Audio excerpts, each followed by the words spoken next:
யோகிக்கு quarterly exam start ஆயாச்சு. So ஸ்கூல்ல வந்து லஞ்ச் ப்ரொவைட் பண்ண மாட்டாங்க. அதனால வந்து இந்த வாரம் ஃபுல்லாவே வந்து பாத்தீங்கன்னா லஞ்ச் எடுத்துட்டு போற மாதிரி தான் இருக்கும். இன்னைக்கு வந்து ஃபர்ஸ்ட் நாள் லஞ்ச் வந்து புதினால வந்து ஒரு சாதம் தான் செஞ்சு கொடுத்துருந்தேன். இந்த புதினா சாதம் நிறைய பேருக்கு வந்து தெரிஞ்சிருக்கும். புதினா சாதத்தோட பெனிஃபிட்ஸையும் சொல்றேன், கண்டிப்பா வந்து ஸ்கிப் பண்ணாம பாருங்க. புதினா ஒரு கைப்பிடி அளவு, அதே மாதிரி கொத்தமல்லி கொஞ்சமா, பச்சை மிளகா 2, இஞ்சி பூண்டு இது எல்லாமே வந்து எடுத்து நம்ம வந்து மைய வந்து பேஸ்ட் மாதிரி வந்து அரைச்சுக்கணும். இது செய்யறது வந்து ரொம்ப ரொம்ப ஈஸி, ஒரு 10 நிமிஷத்துலயே செஞ்சுக்கலாம். அதுக்கு முன்னாடி நம்ம வந்து சாதம் வந்து வடிச்சு வச்சுக்கணும். சாதம் வந்து கொஞ்சம் பொலபொலன்னு இருந்தாலும் நல்லா இருக்கும். அதனால கொஞ்சம் லைட்டா எண்ணெய் விட்டீங்கன்னா சாதம் வந்து ஒட்டாம வரும்.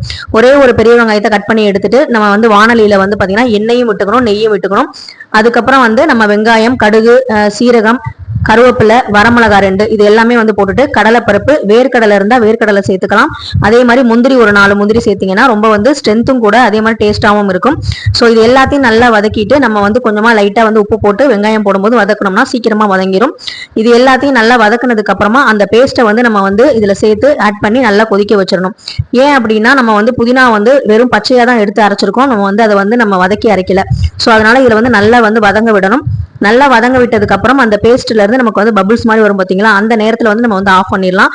ஸோ இந்த புதினா சாதத்தோட பெனிஃபிட்ஸ் என்னன்னு பாத்தீங்கன்னா, நமக்கு செரிமான பிரச்சனை இருக்கு அப்படின்னா கண்டிப்பா வந்து இந்த புதினா சாதத்தை எடுத்துக்கினா ரொம்பவே நல்லா இருக்கும். வயிறு உப்புசமா இருக்கு அப்படின்னா கண்டிப்பா இதை சாப்பிட்டீங்கன்னா நல்ல பசி எடுக்கும். பசியே இல்லைங்கிற குழந்தைங்க கூட நல்லா வந்து சாப்பிடுவாங்க இதை சாப்பிட்டதுக்கு அப்புறம். அதுக்கப்புறம் இதுக்கு சைட் டிஷ் வந்து பாத்தீங்கன்னா உருளைக்கிழங்குல பிரெஞ்ச் ஃப்ரைஸ் மாதிரி வந்து பண்ணி கொடுத்துருந்தேன்.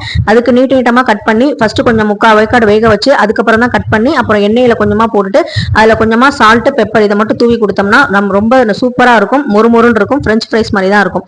ஸோ இந்த சைட் டிஷ்க்கு இந்த புதினா ரைஸ் வந்து ரொம்ப ரொம்ப டேஸ்டியா இருக்கும். நான் சொன்ன மாதிரி இதுல வந்து பாத்தீங்கன்னா சளி, இருமல் இது கூட வந்து பாத்தீங்கன்னா இந்த புதினா வந்து போக்கும். செரிமானத்துக்கு ரொம்ப ரொம்ப நல்லது. மாதவிடாய் பிரச்சனை உள்ளவங்க இந்த புதினா சாதத்தை சாப்பிட்டாங்கன்னா ரொம்பவே நல்லது. அதே மாதிரி உடம்புக்கும் குளிர்ச்சியை கொடுக்கக்கூடிய இந்த புதினாவை வந்து சைனஸ் ப்ராப்ளம் உள்ளவங்க, இருமல், சளி இருக்கவங்க எல்லாம் எடுத்துக்கலாம். ஒவ்வாமை வந்து நமக்கு ஏற்படுது அப்படின்னா இந்த புதினாவை எடுத்துக்கிட்டும் போது அது வந்து கட்டுப்படுத்தும்.